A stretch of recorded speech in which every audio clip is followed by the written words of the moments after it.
Hello, today's date is February the 11th, 2015. It's about 12:17 in the afternoon. I'm actually driving right now.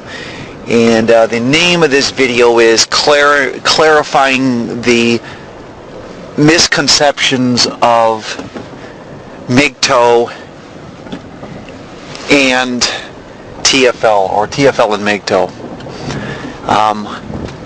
Want to clarify these misconceptions because there are a lot of people who are playing, or getting very verbally belligerent or upset because I did that facial video on the 31st of January where I specifically stated, it was either the 30th or the 31st of January of this year, 2015, where I stated that I believe that TFLers or MGTOWs are usually TFLers in denial. And I want to clarify my strong belief that that is the case, and that's the fact check. And I do believe that there are exceptions to the rule, particularly guys that have been divorced, have been taken through the ringers of the court system, have lost half their fortune or all of it. Have those guys that go TFL or go MGTOW don't count as, although they could be TFLers too. I don't count them, but most guys that are going MGTOW, and I've stressed this with guys in their 20s and 30s, teenagers especially, you're 18 years old, you're saying, I'm going my own way. Well, what you're really saying is you're desperately looking for a nice female to give you some, an enhancement in your life, and you're not getting it, so you're going TFL. It's kind of like, I think they call that, there was some famous guy that called it, liars committing suicide was the term that he used, where people will fool themselves into believing they don't need something when in fact they do. Now, I'm going to tell you why I think that the misconception is there with TFL. TFL, for those that don't know, it's a concept created by Bill Greathouse. It stands for True Forced Loneliness. And it's the concept in a nutshell that, a guy gets really lonely and depressed because he sees all these other guys with women. And he sees guys with women all the time, and he can't get a woman in his life or hasn't had one for years. Bill did a great 3-part series on this back in 2007. I don't have really many of his videos archived, and maybe 5 or 6, but those 3 are, those of the 6 videos I do have of Bill Greathouse, those 3 are definitely 3 that I archived because it explains it in a nutshell, and I'm glad Bill did that. I think you can find them, though. If Bill gives me permission, I'll post them if he wants me to, but I'm not going to do it against his will. But there was a 3-part series he did where he explained basically why guys are living TFL, and it pretty much lays it out in a nutshell. And so what I have said, and I've stated strongly, and is that basically TFLers or MGTOWs, men going their own way, or people that identify themselves initially or still are guys that are living the life of true forced loneliness. They desperately want a woman in their life.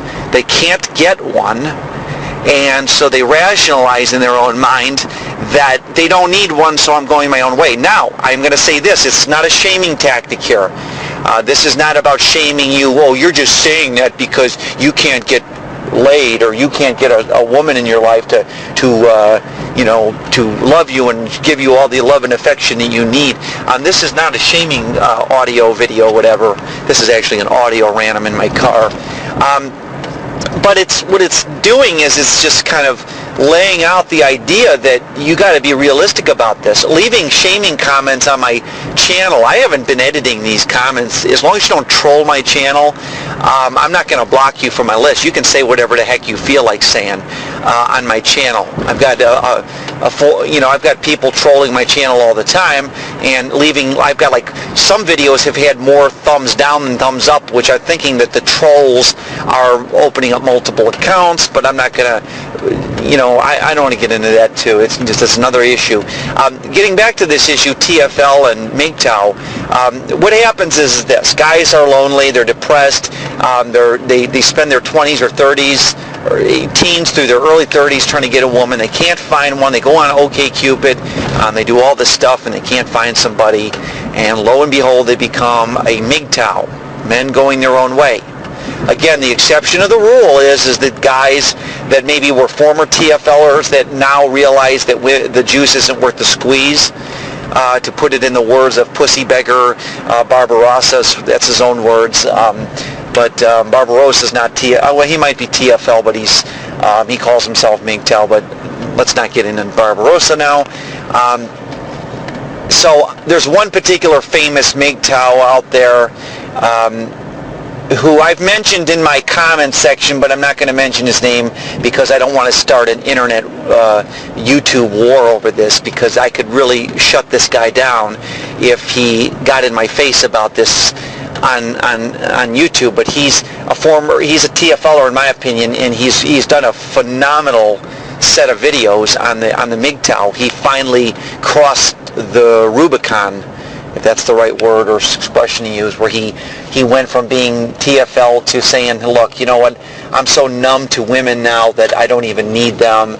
And I believe him. I mean, because I'm numb to them too. I think part of it's my marathon training is intense, and I put my body through 16 miles of training a day, and I do a lot of incline training on a treadmill, so I don't have time to walk around with blue balls and a stiff cock all the time. It's just not me. In fact, I have a better perspective. I got other personal shit going on in my life that I'm dealing with, not legal stuff, but obligatory stuff that I've got to make plans for. But other than that, no, women are not my issue right now. But I do love this channel, but you guys are doing good. But the TFL thing, I don't know what it's going to take to convince people otherwise. The reaction I'm getting kind of is, well, TFLers are losers. They need a woman. We MGTOWs don't need a woman. Well, there again, we get into this liars committing suicide, where the liars who really want what they can't get are trying to convince everybody that they really don't want it, when in fact they do want it. That's like saying, that's the equivalent of saying that, oh, a girl doesn't want me, but I'm too good for her anyway, so you can't have a good, sweet guy like me, and you'll be sorry one day. That's a liar committing suicide. I mean, you're lying to yourself if you don't want it. Now, I know some male relatives of mine who are living MGTOW lives who literally don't want a woman in their life, and they have confided this in me, that they wouldn't give a crap if it rained Playboy bunnies from the rooftops. They wouldn't want a woman. And these people are serious. These are people that are living MGTOW. They're very materialistic and selfish and like their life the way it is. Like I said, I don't want to divulge the identity of these relatives. Some of them are very close relatives. Some of them are distant, but I've confided in a few of them, and or a couple of them, a few of them, and they are definitely MGTOW. But most MGTOW, I'll say it again, are TFLers in denial. They definitely are. I make no mistake about it. It just... It is getting to the point now where I think MGTOW is going to evolve. I got this thing going on with this guy named Alex Ansari. He's definitely not understanding where this MGTOW is all about. He thinks that MGTOW is just a spiritual war. Men are being sicked by the devil. There's this spiritual force called Satan that is fighting this chess game up in the clouds somewhere, and he's sicking men on women and women on men, and it's a horrible battle, and once we solve this battle, men will love women, women will love men. I like Stardust is that pretty much Stardust is definitely is or was a TFLer. He's one guy that I've seen on YouTube. He's done some good videos on this, but he's pretty much said in his videos that basically that there's no appreciation for what men have accomplished in this world, and he has pretty much said he's done with them. I think he's serious too. But yeah, there's all kinds of craziness going on in the manosphere right now with this, trying to determine what MGTOW is. Can a married guy be MGTOW? I say no because you're married to the state and you're married to the almighty vagina. You're married to all kinds of, different, forces. Going the MGTOW route is an extremely, it takes a lot of courage to get to that level where you actually can really full-fledged go that route. And I just don't think that many men get there. I just don't think that they really, they totally can divorce themselves from women or you could say vagina, pussy. They can't do it, so they either say they're MGTOW, they're not really MGTOW, but I'm just trying to clarify this stuff because I personally believe that it starts with TFL. Okay, a guy, and I'll say it to you like this. A guy starts out in his 20s, 30s, maybe, or 30s, I don't care what age he is. He might even be the 40-year-old virgin. He starts out trying to get a woman in his life, trying to find a good companion, can't get one, or has had one, but one broke up with him, can't get another one, can't get back with his ex. So he's lonely, desperate. He realizes the dating game is crappy. He goes to the grocery store. Women don't flirt with him. I've noticed that in the last 5-6 years. I've had one 50-something-year-old woman flirt with me. Really probably could have been in bed with her. No problem. I don't get any women interested in me, and it's a phenomenal. I remember my 20s, back in the pre-pussy Renaissance days, where I had girls that would flirt with me.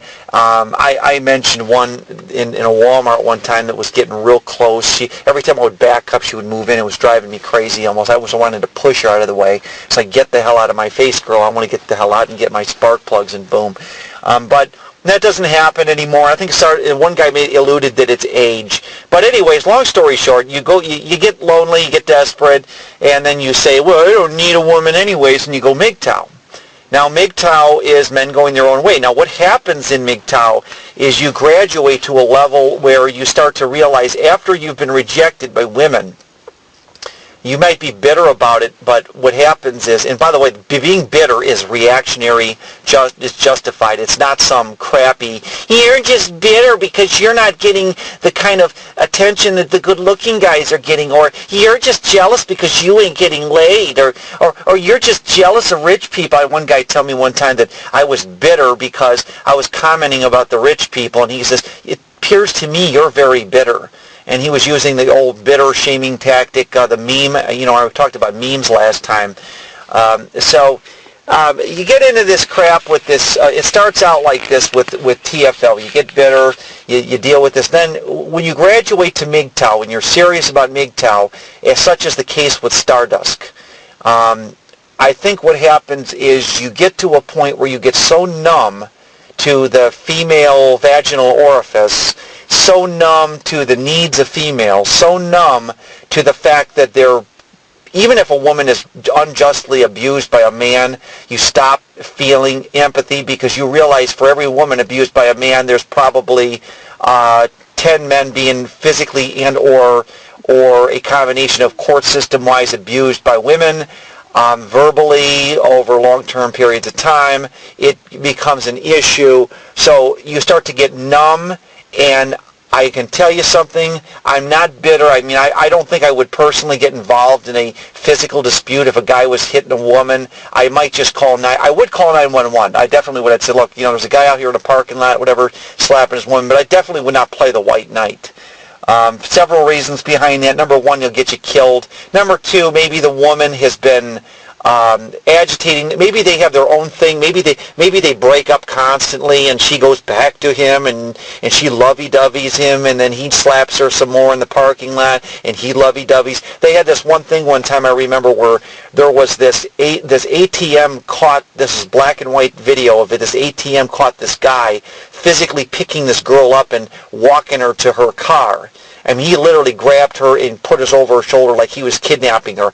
Well, someone reported this, and they got an anonymous call saying, please cancel the investigation. We've resolved this. So what happened was the girl had gotten in a fight with her boyfriend / husband, whatever, was embarrassed, didn't want it to go any further, so they called up and said, oh, yeah, me and my hubby were having a fight, but we lovey had sex. You know, they didn't think sex, but they called in. This was actually on a current affair of one of those tabloid shows, and they showed this, and it was hilarious because they said apparently that somebody anonymously called and said, look, that was my husband / boyfriend and I.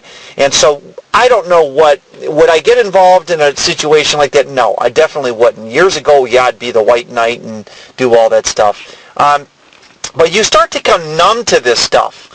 I think this is where the MGTOWs that go down this road do, is they become numb to the fact that, yes, women out there are, you know, they're getting away with a lot of very bad stuff, and so this all happens, and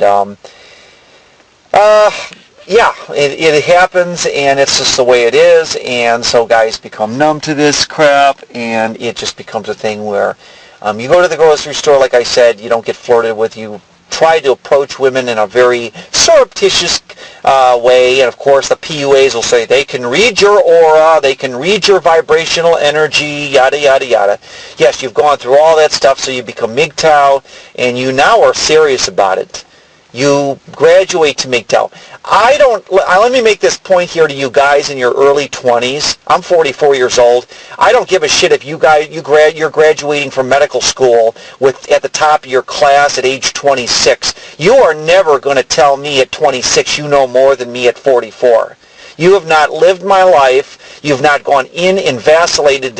Like I vacillated between the self-help courses for years. I was like, yeah, these self-help courses really work. And then I said, yeah, then I'd give up on them. Then I'd start up, and then I'd give up. Finally, I realized self-help courses are bullshit. The whole Nightingale Conant organization is, it's just a big industry that's, and it's like multi-level marketing. I only failed it at one time, and I realized it was a scam. But a lot of you younger guys out there that are calling yourselves MGTOW, you are definitely TFLers. No, make no bones about it. You guys are. And I want to interview you guys, and I'm going to do my Roller Steve show because I do want to pick your brains. I will not humiliate you. I will not make fools of you. I won't expose your first, last name, your email. In fact, you can call me on a blocked number. I'm going to have a Skype telephone number you can call. And you can call me on a blocked caller ID number if you want to, and we can discuss. You don't have to tell your username on YouTube. Personally, if I do these YouTube these interviews, I'm probably going to want to at least know your YouTube username for the audience, but it's not going to necessarily be mandatory. But I do want to talk to you younger guys because you guys have a lot to bring to the table. Because I don't live in your shoes either. I don't live in a 22-year-old man's shoes. I don't know what the hip-hop dating culture's like, the narcissism, the tattoos. I don't have the fucking tattoos. I don't have one God-blessed tattoo on my body. I'm proud of myself. I'm not going to disparage those that have. I imagine most of you listeners have them. I don't have them. None of my siblings have them. And I don't know any relatives of mine that personally have them. Yeah, I do have one uncle that may have a couple, but that was back in the day. But no, most people don't get them. So I'm clarifying this whole thing with TFL. It starts with TFL and it graduates. It's like, you could say that a girl that becomes a prostitute, what causes her to become a drug-addicted prostitute? Well, it starts out, she was a young girl, 13 years old. Her daddy or stepdaddy physically abused her sexually, and she had a mother that blamed her for her own, stuck up for the piece of shit. And that's how it graduates into this whole shit with the prostitution, pornography, whatever, or stripping, pole dancing. It starts out that way. I'm here to tell you that MGTOW always, almost every case I've seen and I've observed, starts out with TFL. Bill Greathouse said it best. He says they're MGTOW and MRAs or MHRAs, men's human rights activists, are just TFLers in denial. And one other thing I'm going to say this, and I'll talk, I know it is. I just know it is. They are TFLers in denial, and I can say more about this stuff, but I think I've clarified my message very clear here, and I will not vacillate from it. There's a lot of things I've vacillated from before, but this is one I'm very certain through observation will not be vacillated from. Vacillation's a good thing if you finally fine-tune yourself. Vacillating is actually not so bad. Vacillating is bad when you jump from two extremes to another. Like it'd be like one thing if you were saying you agreed with TFL and then you say it's 100% bullshit now. That is off the charts vacillating. Whereas if you might say, yeah, TFL kind of exists, I can kind of see the point. I'm not, by the way, let me clarify this one last thing. I have to go here. I am not trying to rehash and build a pact with the TFL movement. In fact, I have no desire to do that. I am making people aware on my channel of what men need to do as they get older, and we transition into this newer renaissance. This is a renaissance period where men are going to have to start identifying their value as people, not as subjects of the economic state that views us as just utilities. And this corporate mindset, this feminine mindset, we are evolving into this thing. If you have hard cock and blue balls, then take up marathon running or heavy endurance bike training. You will probably not get out totally like I have. It's great to walk around like this, being totally clean and not need to worry about this stuff, because I'm going to tell you right now, I have no respect for guys that have high libidos. I know it's genetic, but if you got a high libido, it's like having a predisposition toward your Irish great-grandfather and grandmother were alcoholics, and you're a proud alcoholic who likes to drink Scotch whiskey and your Irish ale. You better get a hold of your friggin' problem. I don't give a shit whether it's your grandfather was a horny bastard or your grandfather was an Irish drunk, and you guys are all part of this genetic predisposition for this. Get a hold of this problem, and I don't care how you got to do it, through AA or through abstaining from alcohol or abstaining from sex to high rigorous physical exercise. You need to get this under control. And because there was one YouTuber out there that's really upset with me because I called him out on his whole strong sex drive. He wanted to tell me how he had a strong sex drive, and I told him, well, you better get it under control then. I feel they've very little empathy for people who walk around with blue balls all the time because they do very irrational things, and then they call themselves MGTOW, and that's even worse. So don't become a liar, or don't be a liar committing suicide and say you don't want something when in fact you do. All right, I'm rambling on here. It is February the 11th, 2015, and you guys have a great day.